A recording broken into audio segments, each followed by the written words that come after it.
Mesdames, Messieurs, bonsoir. À cette première émission de la nouvelle année 2017, comme premier invité, vous allez le reconnaître, c'est un habitué de la télévision communautaire. Il est habitué d'être plus souvent assis à ma place pour poser des questions, mais aujourd'hui, c'est lui qui va subir le supplice de la question. Je parle de mon ami Roger Labbé. Bonsoir, bonjour. Roger. Qui est le directeur de l'Institut du troisième âge à Thetford. Le plus beau, le plus fin, le plus intelligent de tous les directeurs généraux, voyons. Ah oui, c'est implicite okay. dans ma présentation, Roger. On parle de l'Institut du troisième âge, qui est un genre d'organisme qui donne des cours ou qui favorise l'épanouissement des gens. Là, on est cette semaine, là, dans la période d'inscription. Oui, du lundi 16 au vendredi 23, c'est le temps de s'inscrire. Si vous ne l'avez pas fait, dépêchez-vous. Okay, parce que moi, vendredi, je décide de quel cours peut partir et quel qui ne part pas. Et des téléphones à faire. Parce que les cours commencent le 23? Les cours commencent le 23. Le 23 juin. Janvier. Oui, janvier. OK. Bon. Là, je t'ai présenté comme étant le directeur beau, fin, puis qui reste à la grande rue, puis qui sait jouer du piano, puis une dent en or, là. On dit Institut du troisième âge. Est-ce que c'est des cours qui sont adressés uniquement aux gens du troisième âge? Non, évidemment, je dirais que 75 à 80 de notre clientèle, ce sont, oui, des gens pré-retraités ou à la retraite du troisième âge, mais on accueille aussi des personnes de tous âges, là. Il n'y a aucun problème. On me pose souvent la question, on m'appelle, vous n'êtes pas obligé dans le troisième âge. J'avais envie d'apprendre, de socialiser, venez nous voir. OK. Et est-ce que votre territoire se limite à la région de Thetford?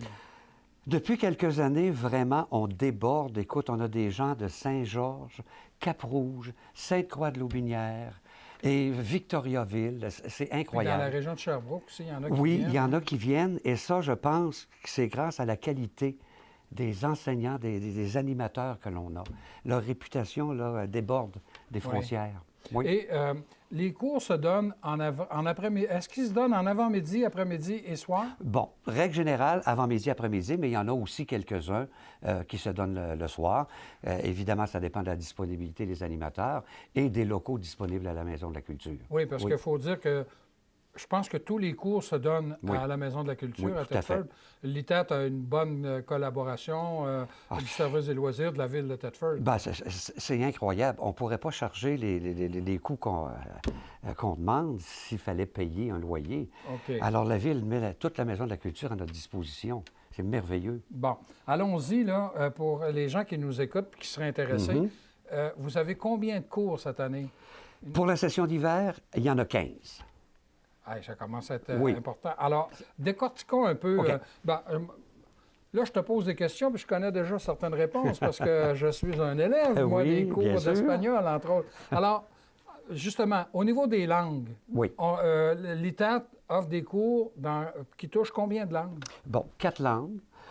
Je peux les énumérer? Oui, vas-y. Le français, bien, c'est en écriture avec Mme Danielle Dussault, que beaucoup de personnes connaissent.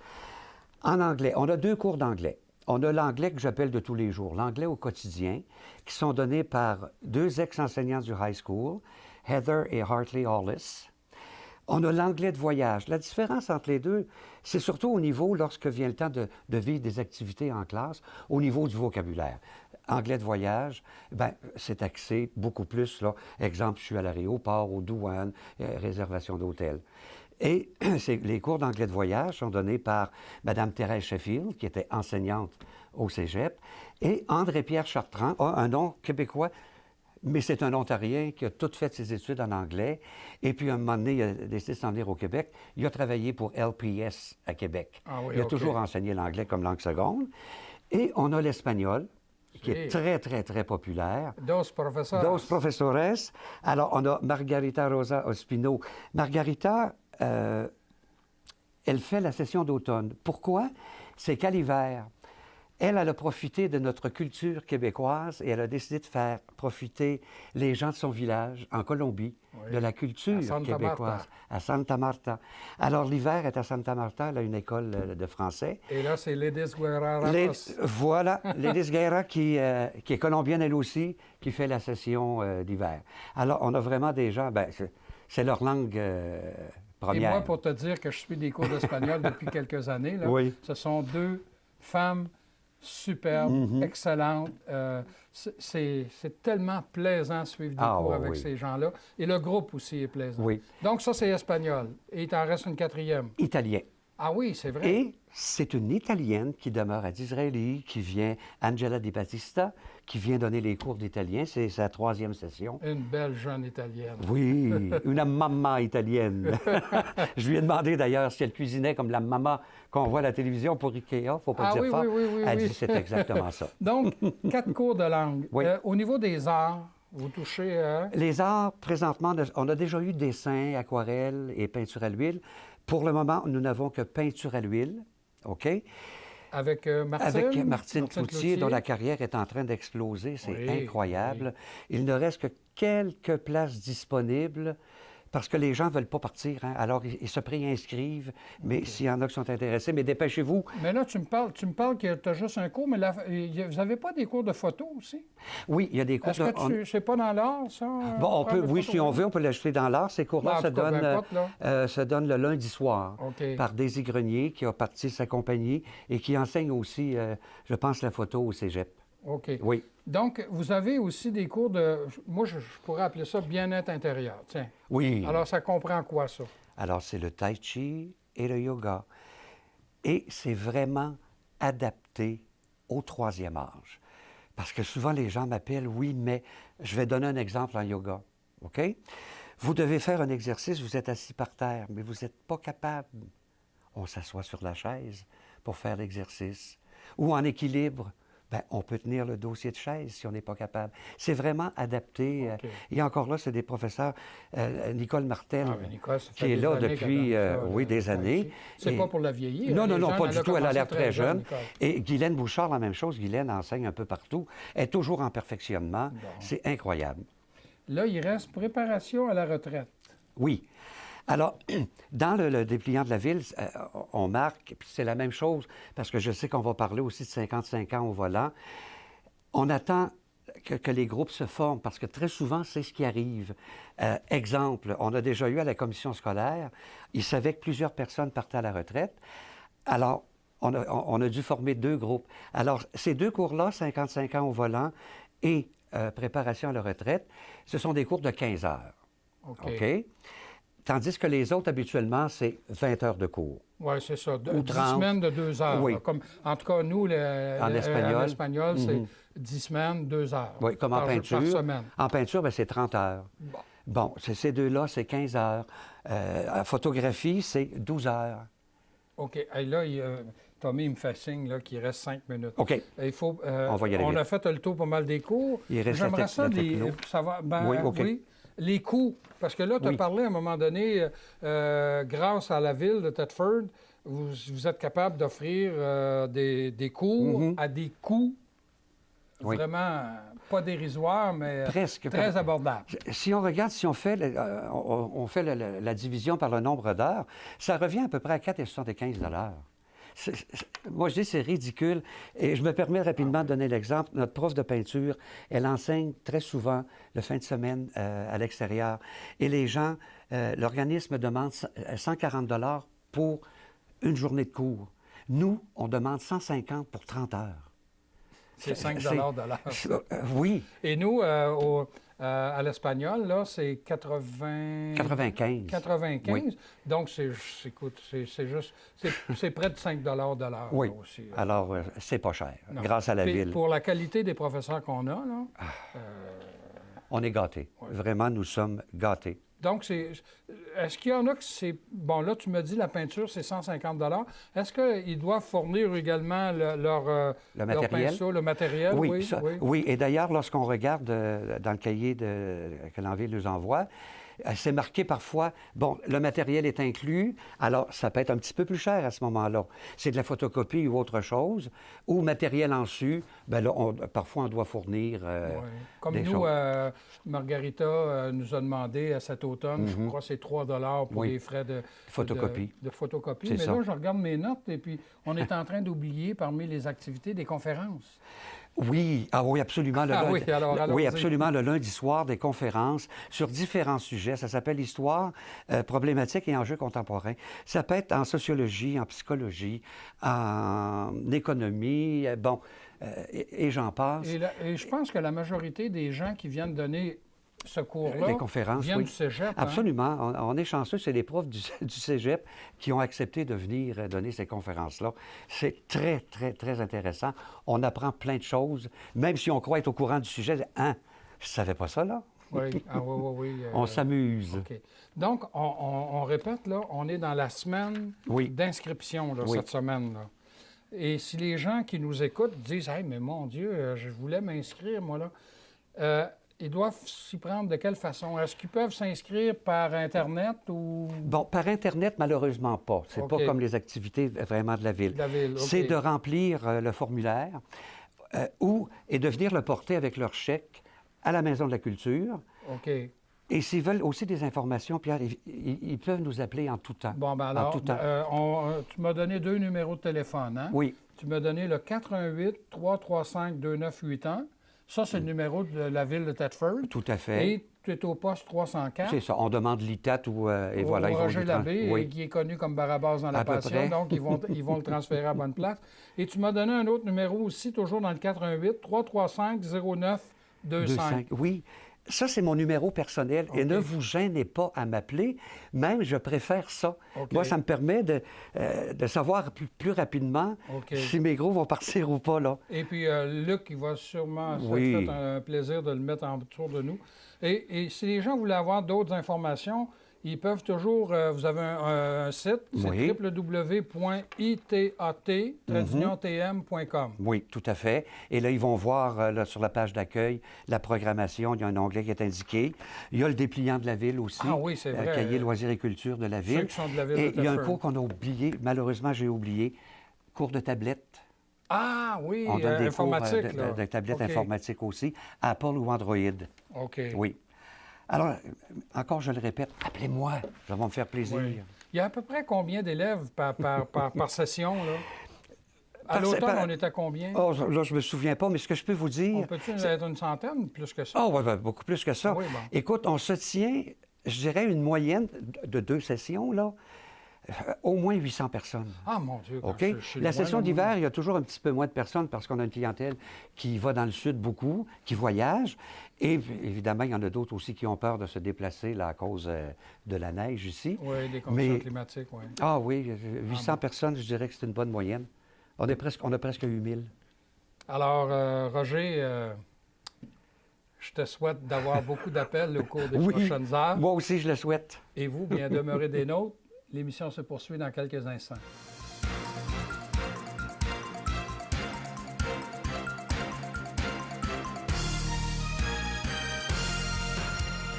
De retour à l'émission, j'ai le plaisir de recevoir une personne qui vient faire son pèlerinage annuel à l'émission. Vous allez la reconnaître facilement pour ceux qui nous suivent, là. On s'achemine vers la fin du mois de janvier. Pour la semaine de prévention du suicide. Et j'ai le plaisir d'avoir à mes côtés Mme Denise Deshaies du CLSC. Bonsoir, Denise. Bonsoir. Ça fait plusieurs années que j'ai le plaisir de te recevoir pour parler de cette semaine-là. Je trouve que c'est un sujet tellement important. Oui. Est-ce que la première question qui me vient à l'esprit, c'est est-ce qu'il y a de l'espoir? Mais absolument. Ce qu'on voit là, avec les chiffres, sans les mentionner, c'est que le taux de suicide diminue partout au Québec et dans notre région aussi. Donc, c'est encourageant. On réalise que, en général, dans la population, les gens reconnaissent, repèrent de plus en plus les personnes qui sont à risque ou en période de crise et les gens les accompagnent vers les services d'aide. Alors, on ne peut pas demander mieux. Bon, alors, évidemment, il y a toujours des décès quand même, mais ça diminue. Donc, ta présence s'impose encore davantage. On dit, bon, bien, tant mieux si à un moment donné, ces semaines de prévention donnent des fruits là, positifs. La semaine de prévention, c'est la semaine où le thème est vraiment à l'ordre du jour. La problématique est à l'ordre du jour. Mais on travaille. Oui, c'est pas 51 semaines les bras croisés, là. Non, puis je peux vous dire que nos partenaires travaillent très fort avec nous autres aussi, dans la même direction. Ça fait que ça avance. OK. Alors, on dit la semaine de prévention, c'est de quelle date à quelle date? C'est du 29 janvier au 4 février. OK. Alors, ça touche le fin janvier, début février. C'est ça. C'est ça. La principale action qu'on veut faire cette année, on est plusieurs partenaires, je nommerai pas tout le monde, ça va faire rire peut-être au premier abord. Ce qu'on veut faire, c'est parsemer notre MRC de petites épingles à linge comme celle-là, sur laquelle est écrit « Tu es important pour moi ». OK? Alors, il va y avoir à peu près 1 millier d'épingles. Et si moi, je veux vous dire, M. Sévigny, que je vous apprécie énormément, je vais vous dire, Pierre, je tiens à toi. Et je suis toujours heureuse de te revoir à chaque année. Maintenant, à l'endos de cette épingle-là, qu'est-ce qui est écrit? J'ai passé au suivant. Bon, donc, l'épingle, Pierre ne la conserve pas dans le fond de ses poches pendant toute l'année. En arrivant chez lui, ou tout à l'heure avec les collègues... Je vais l'épingler à Tommy qui est en arrière de la caméra ici. Là. Exactement, pour lui signifier son estime, son attachement, etc. Et lui, Tommy, bien, il vous la donnera, il passera au suivant. Exact. Il pourra la donner à sa conjointe, à qui que ce soit. Ouais. Donc, un certain nombre d'épingles vont circuler d'une personne à l'autre, d'un milieu à l'autre. C'est la multiplication des actions qui va faire que les quelques 1000 épingles qui vont se promener sur le territoire, à un moment donné, ça va faire du monde, ça, là. Exact. Puis, ce monde-là, ce qu'on veut, c'est l'épingle à linge, c'est clair que c'est un prétexte. Mais ce qu'on veut, c'est qu'on apprenne à exprimer notre attachement, le plaisir qu'on a à côtoyer les autres pour créer des liens et les consolider, ces liens-là. C'est pas par hasard que le facteur de protection le plus puissant en prévention du suicide, c'est justement le fait d'avoir un réseau social autour de soi, d'avoir des gens en qui on a confiance, qu'on peut appeler, qu'on peut aller voir quand vraiment plus rien ne va. Ça fait que c'est dans cet esprit-là, comme facteur de protection, que ces épingles-là vont être distribuées. Je trouve l'idée brillante, là. Et alors, Denise, tu peux être certaine que l'épingle que tu m'as donnée, je vais la passer. Puis là, j'ai promis de la donner à Tommy, qui est en arrière de la caméra, et je vais le faire. Hein? Excellent. Et là, on va se promener. Et puis, on n'est pas obligé d'attendre la semaine de prévention du suicide pour commencer à se promener avec notre épingle. Mais on va le faire ici, au centre communautaire. C'est ça, vous êtes le premier à en recevoir cette année. Bon, alors ça, c'est une épingle. J'ai justement ici une affiche, là. Le Salon des organismes et des programmes, est-ce que ça a lieu dans le cadre de cette semaine-là aussi? Oui, en plein cœur de la semaine. C'est la 4e année de la tenue du Salon des organismes et des programmes. C'est chapeauté, ça, par le SARCA, Translab, Emploi Québec et la commission scolaire, en collaboration avec le comité organisateur de la semaine de la prévention du suicide. Donc, c'est plus de 40 organisations qui se réunissent au Carrefour durant l'après-midi du 2 février pour recevoir la population, pour faire connaître leur mission, leur programme, quelles activités sont offertes. Donc, on fait le tour des tables, il y a un tirage à travers 40, ça. Là. Mais donne-moi des exemples là, de la quarantaine d'organismes qui vont être là. Qui seront là. Bon, on va avoir l'ACEF. Ah oui, OK. On va avoir quelqu'un des saines habitudes de vie du CLSC. On va avoir Catara qui va être là. Oui. La police municipale va être là aussi pour parler des programmes de protection pour les aînés et de la cyberintimidation. Puis c'est pas gênant parce que ce sont les intervenants à leur table qui parlent individuellement avec les personnes qui circulent au centre d'achat. Mais il y en a une quarantaine, là, d'homme à homme, le Centre régional du deuil, la Croisée, un peu toutes donc, les organisations de la région. Là, je réalise qu'il y a beaucoup d'organismes qui vont être là et qui logent ici, au Centre communautaire Marie-Agnès-Desrosiers. Exactement. Alors, pas des inconnus pour nous. Non. Alors ça va avoir lieu le jeudi 2 février de 13 à 18 heures. Oui. Et c'est écrit ici, tirage de cartes cadeaux. Oui. Il va... De Maxi. En fait... Et du Carrefour. Il y a deux... Les gens vont circuler avec une espèce de feuille de route d'un kiosque à l'autre et dès qu'ils ont visité 5 kiosques et plus, ils deviennent admissibles à un tirage. Ah bon, OK. C'est 2 billets, 2 coupons de 100 $ chacun qui sont fournis et par Maxi et par le Carrefour. Oui. Et c'est important de signaler là, que on n'a pas besoin d'avoir des idées suicidaires pour aller là. Tout au contraire. Est-ce que je me trompe si je disais, ce salon-là, ça va permettre aux gens de tout simplement peut-être augmenter leur estime de soi, puis d'aller chercher de l'aide s'ils ont besoin d'aide, ou de se revaloriser? En fait, oui. Le salon, de prime abord, c'est pour améliorer la connaissance qu'on a de tout ce qu'il y a dans notre milieu. C'est très riche.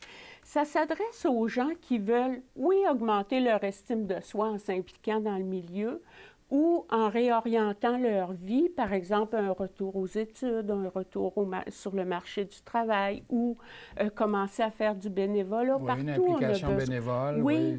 C'est une façon de pas magasiner des articles, mais de s'instruire sur ce qui est offert dans notre région, puis où est-ce qu'ils ont besoin de bénévoles, puis dans quoi je me reconnais pour m'intégrer socialement. Oui, mes affinités. Exactement. C'est ça. C'est ça. Mais je vois ici là, que c'est écrit sur l'affiche, le suicide n'est pas une option. Hein?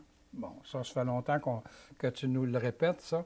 Et le thème qui ici, qui à mon point de vue est très, très positif, réussir ta vie, c'est important pour nous. Oui. Donc, ça vient justement, c'est exactement ça, hein? Tu es important pour moi. Oui. C'est la même chose. C'est la même idée.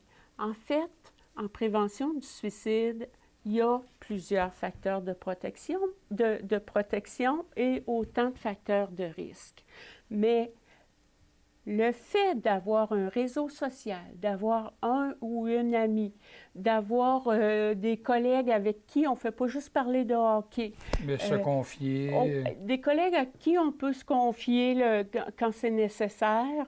Des voisins où il y a de l'entraide, une parenté où on sait qu'on peut avoir du soutien, même du secours en cas de détresse.